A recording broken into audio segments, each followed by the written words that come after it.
আমরা বিশ্রাম রাখবো। আমরা একটু রাশের একটা পদ গাই।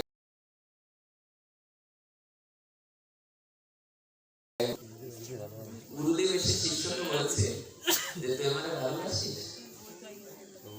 তার শিষ্য বলছে যে তাকে আপনাকে কোনো প্রমাণ দিতে হলে আপনি বলুন কি প্রমাণ চান। তার শিষ্যকে তখন বলছে গুরুদেব শোন, আমার ঘরের সালে আগুন দিয়ে দেখাতে মন্ত্রমূলক গুরু বাক্য, ধ্যানমূলক গুরুমূর্তি। যেই মাত্র গুরুদেব বললেন যে আমার ঘরে আগুন দে, সঙ্গে সঙ্গে আগুনের একটা বোতল বানিয়ে নিয়ে গুরুদেবের ঘরে আগুন দিয়ে দিলেন। যেই মাত্র আগুন দিয়েছে জানো, অন্যান্য গুরু ভাই মারলেন, পাগল হয়ে গেছিস,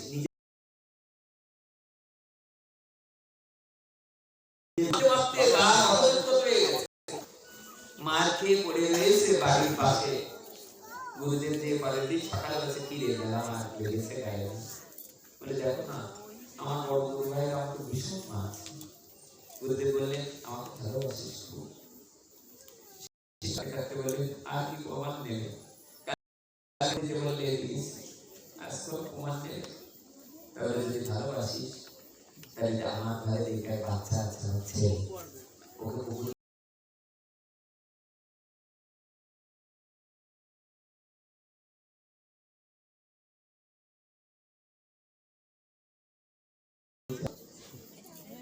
গুরুদেবের একমাত্র ছেলেকে কোলে করে নিয়ে যেয়ে পুকুরে দেয়। যেই মাত্র ফেলে দিলেন, অন্যান্য বড় গুরু ভাইরা আশেপাশে ছিলেন, দৌড়ে চলে গেলেন শ্রী গুরুদেবের সেই পুত্রকে বাঁচানোর জন্য। সবাই দৌড়ে যেয়ে পুকুরে ঝাঁপ দিয়ে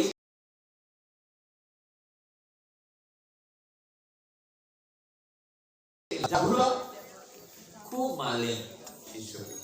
মারতে মারতে যখন ভিতরে আসলে তোকে জানে মেরে দিল। আর আসে না শিষ্য, কোথায় আসে না? পরের দিন সকালে গুরুদেবও কাঁদে, আর ওই হাবলা শিষ্য দূরে দাঁড়িয়ে দাঁড়িয়ে কাঁদে। গুরুদেব তোমার কাছে এক কথা দিতে পারতাম, কিন্তু যদি যায় ওরা তো মেরে দেবে আমার। অনেক দূরে দাঁড়িয়ে দাঁড়িয়ে গাছের আড্ডাল থেকে গুরুদেবের চরণ বদনটা দর্শন করে সারাদিন দাঁড়িয়ে থাকে। গুরুদেব একদিন সকালে উঠে বললেন ওনার বড় এক শিষ্যকে, শোন আজকে আমি মারা যাব। যারা ত্রিকাল তারা বলতে পারে যে আমার কবে বিদায় হবে, নইলে সেদিন বিসিকে দাঁড়িয়ে আমাকে একটা কথা বলেছিলেন, শোনো মাস্টার আমি 2022 সালে মাঝামাঝি পৃথিবী ছেড়ে চলে যাব। চলে গেছে আমাকে বলছে গুরুদেব যে 2022 তখন আমরা করোনার আগের কথা, করোনা আসবে এমন সময়। 19 সালে যখন শ্রী গুরুদেব আসলেন, উনি আমাকে ডেকে বলছে শোনো মাস্টার বৃন্দাবনে চলো, আমি 22 সালের মাঝামাঝি পৃথিবী ছেড়ে চলে যাব।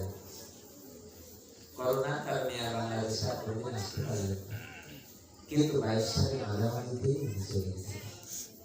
শ্রী গুরুদেব বললেন আমার ওই হাবলা শিষ্যটাকে তোরা একটু ডেকে আনবি, আমি আজ মারা যাবো, তাহলে ওর মুখটা দেখে আমি এই পৃথিবী ছেড়ে চলে যাই। যেমন ঠাকুর রামকৃষ্ণ পরমহংসদেব কাঁদতে কাঁদতে বলেছিলেন যে আমি একটু বিবেকানন্দ বিলেকে আমার মারেতকে দেখে যেন আমি এই পৃথিবী ছেড়ে চলে যেতে পারি, তোরা আমার মারেতকে যে খবর দে না, ওর কি এমন কাজ, আমাকে দেখুক আমি চলে যাচ্ছি। ঠাকুরের তখন যক্ষা হয়েছিল, ক্যান্সার। ঠাকুর তখন কেশে কেশে কাশ দিয়ে দিয়ে ওই ক্যান্সার যে জীবাণু মানে যে রক্ত যে কপটা ওটা একটা গ্লাসে রেখেছিলেন। তার স্বামী বিবেকানন্দ এসে বললেন ঠাকুর এটা কি? তাহলে এটা তোর জন্য রেখেছি অমৃত, প্রসাদ রেখেছি অমৃত খা। আরে ওই প্রসাদ যদি না খেত তাহলে আর সারা পৃথিবীতে আর সারা পৃথিবীর 190টারও বেশি দেশে লক্ষ লক্ষ কোটি কোটি নরনারীরা যারা হিন্দু ধর্ম গ্রহণ করে তারা সারা পৃথিবীতে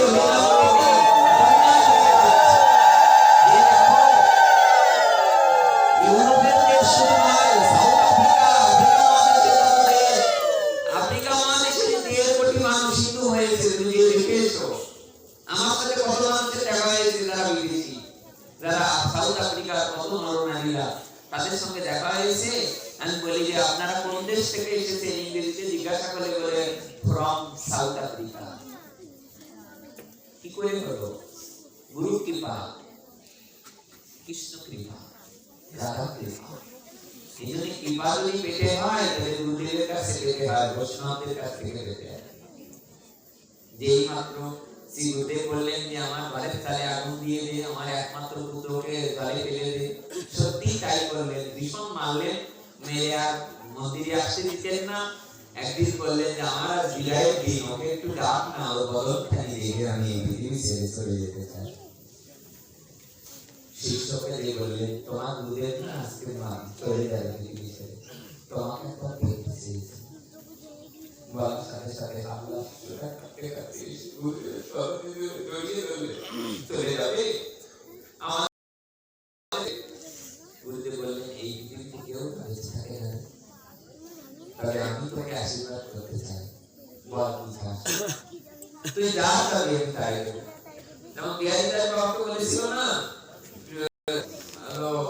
জগন্নাথ রায় বাবা যে কি চাস বল, যদি চাস তো 4 গরুর গাড়ি টাকা আমি তোকে দিয়ে দেবো।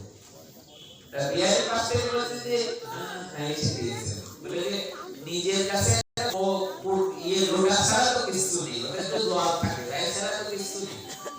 জগন্নাথ রায় বাবা বললেন দেখ ভিতরে দিয়ে দেখ নিতাই গরু যা করতে হয়ে গেছে, নিতাই গরু চাইলে তোকে 4 গরুর গাড়ি টাকা দিতে পারে না।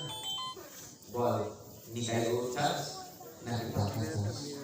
বিহারী কাঁদতে কাঁদতে বলেছিলেন গুরুদেব আমার চাই না টাকা, আমার চাই না নিতাই গরু, আমার নিতাই গরু চাই না, আমার টাকা চাই না, আমি তো তোমার চরণ চাই গুরুদেব। বলে নিতাই গরুকে না আছে আমাকে চাচ্ছিস কেন? তাহলে নিতাই গরুকে চাইলে সে আজকে দেখা দিত, কালকে আমাকে নাও দেখা দিতে পারে, কিন্তু তুমি ততক্ষণ বেঁচে আছো, ততক্ষণ আমাকে নিতাই গরু তুমি 10 বার দেখাতে পারো, 100 বার, 1000 বার দেখাতে পারো। জানো সেই গুরুদেব বললেন কি চাস? আমাকে কিছু চাই না গুরুদেব। গুরুদেব বললেন শোন, আমার জুতো জোড়া ওই শিষ্যটা নিয়ে গেছে, মৃত্যুর সময়। শ্রী গুরুদেব বলে কি চাস বল? আমার জুতো জোড়া নিয়ে গেছে ওই শিষ্য, তার জুতো তো তোকে দিতে পারবো না। আমার যে বই পাঁচটা গায়ে যে সারা কাপড়টা এটা শিষ্য নিয়ে গেছে, কি দেবো বল? আর জপের মালাটা আমার ওই শিষ্যটা নিয়ে গেছে। আর যে কটা গ্রন্থ ছিল এই দেখ তোর বড় গুরু ভাইরা সবাই সেই নিয়ে গেছে। আমার কাছে তোকে দেওয়ার মতো একটা জিনিস আছে দিদি। হাওড়া শিষ্যটা কাটিয়ে কাটিয়ে কাটতে কাটে কি জিনিস আছে তোমার কাছে? তবে আমার কাছে আমি একটা জিনিস এখনো কাউকে দেইনি, আমার আশীর্বাদ হয়েছে। তুই কি বল?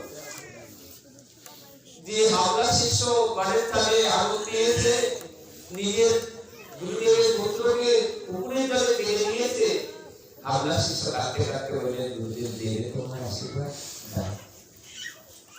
বলে আমি তোর মাথায় হাত রেখে আশীর্বাদ করলাম। এই বিশ্ব ব্রহ্মাণ্ডের মালিক যিনি শ্রীকৃষ্ণ ভগবান, সেই ভগবানের গুরুদেব হয়ে তুমি তোকে আমি আশীর্বাদ করে গেলাম। হাওড়া শিষ্যকে মাথায় হাত রেখে গুরুদেব আশীর্বাদ করলেন। পৃথিবীতে যখন ভগবান হবে কোথায়? পৃথিবীতে যখন বৃন্দাবনে, শ্রীরাম বৃন্দাবনে যখন ভগবান আবির্ভূত হবে, সেই ভগবানের গুরুদেব হবে তুই, যা আমি তোকে আশীর্বাদ করে গেলাম। সেই হাওড়া শিষ্যরা আর কেউ নয়, তিনি শান্তি পরিমণি, তার কাছে গোবিন্দ গিয়েছিলেন শিক্ষা গ্রহণ করার জন্য। গুরু কি বাবা, জয় জয় শ্রী গুরু প্রেম কল্প তরু অদ্ভুত জাপো প্রকাশ।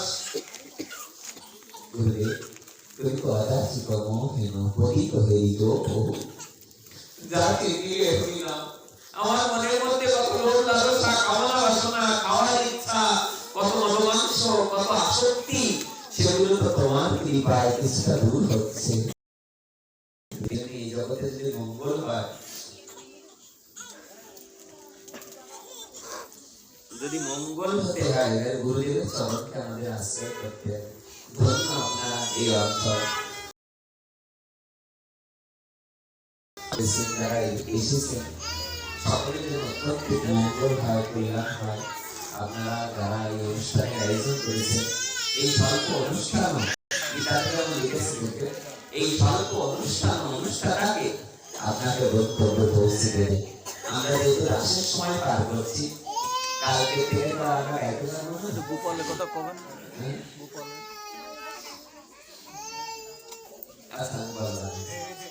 যেহেতু আমরা রাসের সময় পার করছি, আমরা একটা রাসের পর একটা আমরা সবাই একটু গাই। আপনারা আসুন। আপনারা কি রাস শুনেছেন? এর গত পরশুদিন না তার আগের দিন আসবে। এই 2-3 দিন আমরা কালকে ছিলাম অনেক দূরে ভাঙ্গার কাছে, তো আজকেই আমরা রাসের বিশ্রাম সবাই মিলে আমাদের সঙ্গে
সবাই দেখতে পারবো।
ভালো করে ভিডিও করে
পঞ্চম মুরলিক গান পঞ্চম তান, পঞ্চম তান যা বংশীধ্বনি হচ্ছে, এই শুনে সব বুজুর্গ দিয়ে মন চুরি হয়ে গেছে।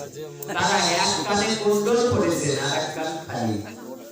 চরণের কাজল, এই নয়নের কাজল চরণে পড়েছে, চরণের আলতা নয়নে। আর খসল বসন তাদের গঙ্গে কারো কাপড় অনেকের নেই। তখন বলছে এমন কেন দশা হয়েছে? বলে এই মাত্র বাঁশি বেজেছে, কারো আর মনেই নেই যে কিভাবে তাদের যেতে হবে। পদকর্তা আমাকে বলছেন আমাদেরও যেদিন বাঁশি বেজে উঠবে সেদিন আমাদেরও এইভাবে চলে যেতে হবে। কেউ যদি গরু দুয়াতে দুয়াতে স্ট্রোক করে, তার কি বলতে পারবে আমি স্নানটা করে আসি তারপরে আমি মারা যায়? কেউ যদি কোনো সন্তানকে দুগ্ধদান করতে করতে মারা যায়, কেউ কি বলতে পারবে যে দাঁড়াও দুধটা খেয়ে নি তারপরে মারা যায়? তা আমাদের যদি বিজয়ের বাসি মিলনের বাসি বেজে যে উঠবে, আমাদের চলে যেতে হবে। শিথিল ছন্দ নিবিত ছন্দ, নিবিত ছন্দ, নিবিত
এই বিজয়টা